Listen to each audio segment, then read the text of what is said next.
fantastic league that we are in. You know, we are chefs, but we are internationally bound by so many different meanings of what it is to be a chef, and the meanings of what we do when we cook and who we cook for and how we cook.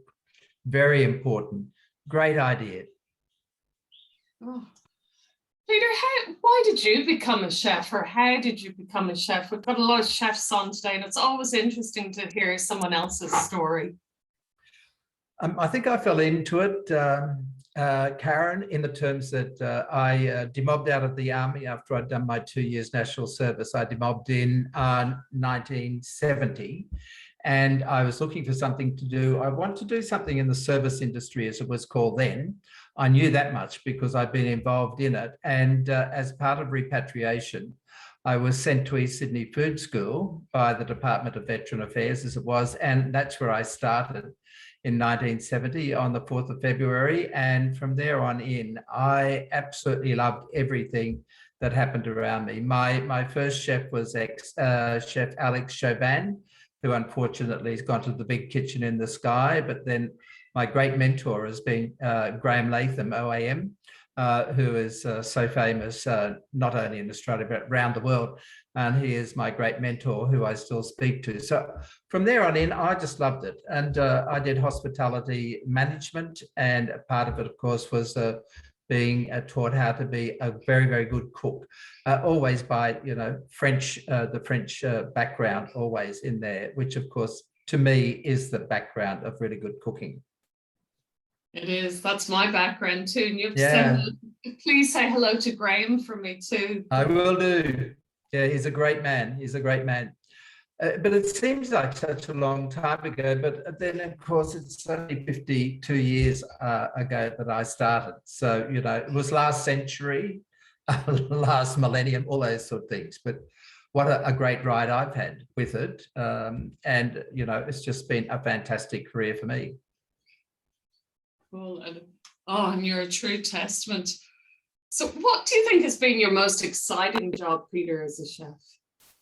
Well, as a chef and as a owner of restaurants, you know, my first restaurant was a very small restaurant in Rockhampton. And that's where, you know, we learned to really cook with what we could get. And that's the true essence of what good cooking is about, because there wasn't a great range of produce like we have now. So the greatest thing for me is to have learnt to acknowledge what I was taught to start with, to build on it by grabbing Larousse Gastronomique in those days, and, you know, finding out the absolute myriad of things that you can do with food. I couldn't believe a book that thick. And of course, now it's all online. But, you know, what is the greatest thing that's ever happened to me is that I suppose I've come through it and I still love it. I think that's the most important thing to remember. I've had 2 restaurants of my own. I've been a part of 4 restaurants. I've been a part of a huge catering company. I then had an enormous career in media, and, you know, across everything, the print, the radio, the TV. But everything was focused on the acknowledgement that we live because of the food and the farmers and the producers who make it possible for us to do what we do. I mean, I do laugh at some of, you know, these great chefs that we see now popping up everywhere, who think it's them that is the star of what happens in their business.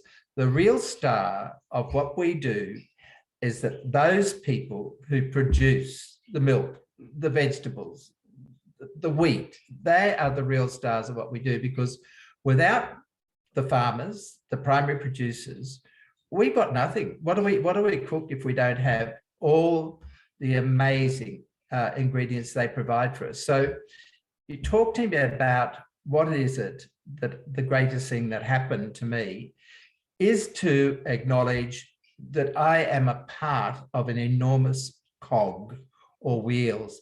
And the very essential part, the crucial part, is to acknowledge our farmers and our primary producers, and then also the educators that taught me and the educators that still keep going, like yourself, and indeed as I was at Ride in the 80s, you know. So yeah, there are too many facets, I suppose, of what has made my life as a cook.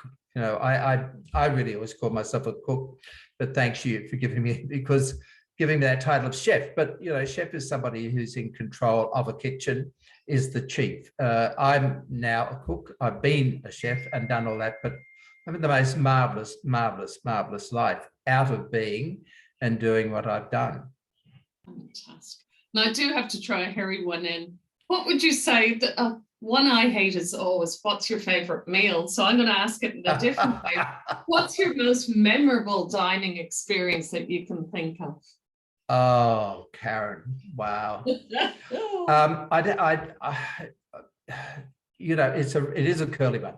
So I remember sitting in a 3-star restaurant, and the most magnificent, beautifully cooked, stunning veal kidney that had been completely, you know, all this, the connective tissue was gone, and it came on a plate in the most beautiful jus, and the waiter just lifted the cloth off, and here was this perfectly cooked veal kidney. Would be one of the great memories. I mean, the learning part for me was what those 3-star restaurants could do, and the chefs that I have met through them. But that would be a great meal that I have always remembered and will always remember. I think, you know, sitting in La Tour d'Argent, having a boned out duck with the, you know, the way in which they do their beautiful sauces there.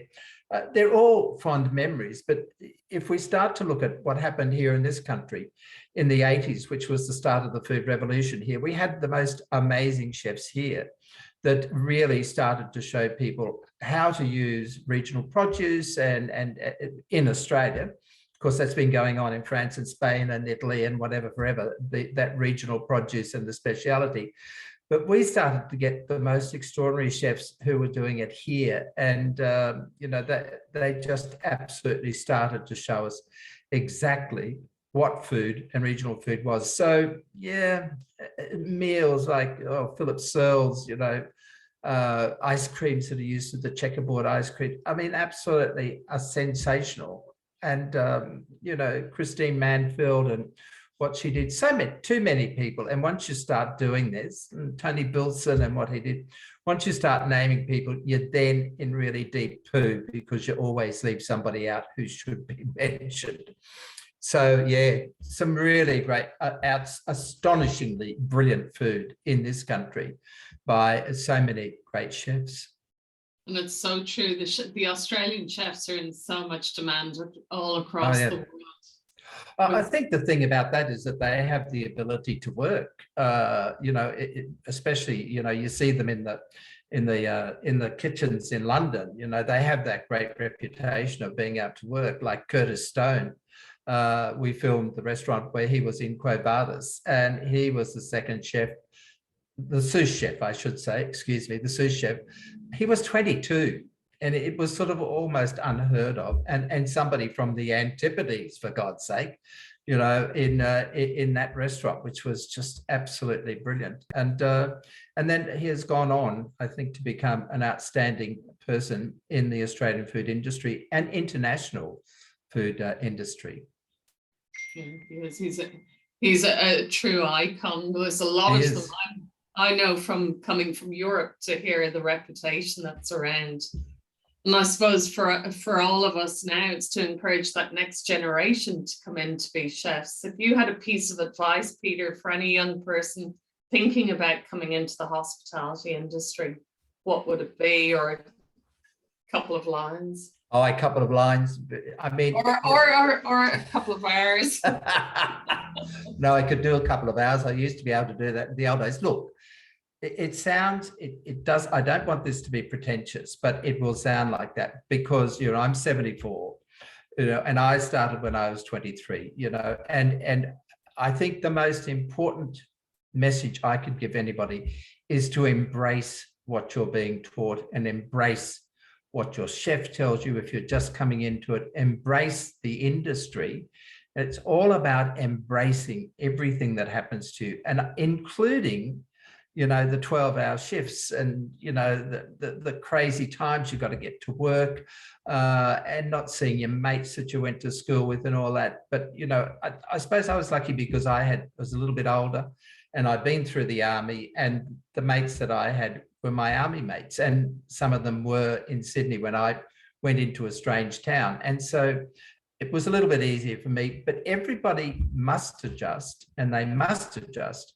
to their new job, and embrace everything that happens to them, including your boss and including the people that you're serving, your customers. Just embrace it all and look at the good side of things and try not to think that I'm a bit tired now.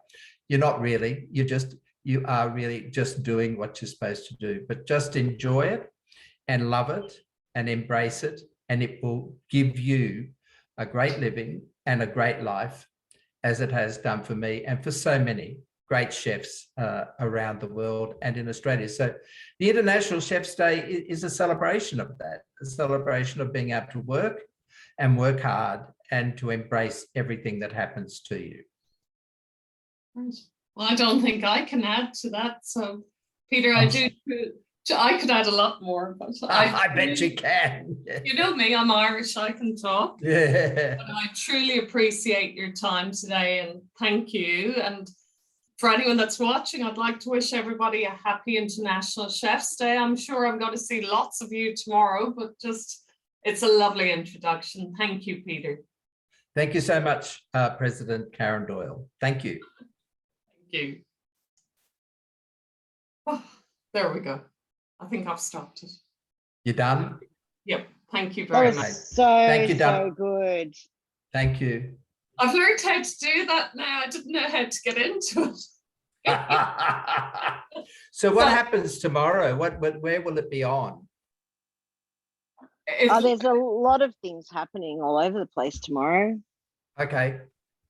So there's sorry, Karen. No, you go ahead, Vanessa.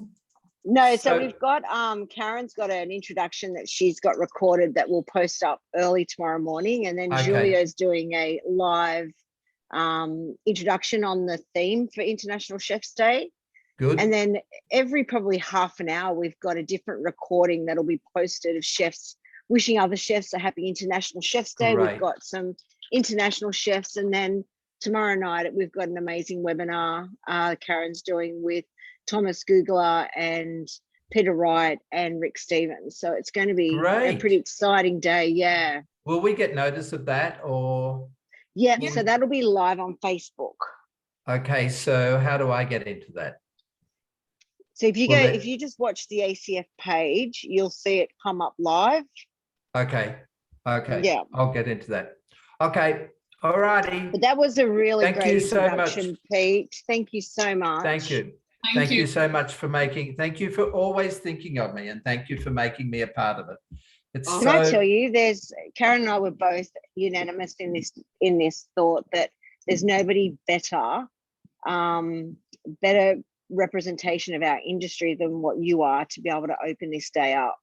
Yes. Oh, am I opening this day up? Yes. Yeah, that's what that was. Do you know when I was president and all that sort of stuff?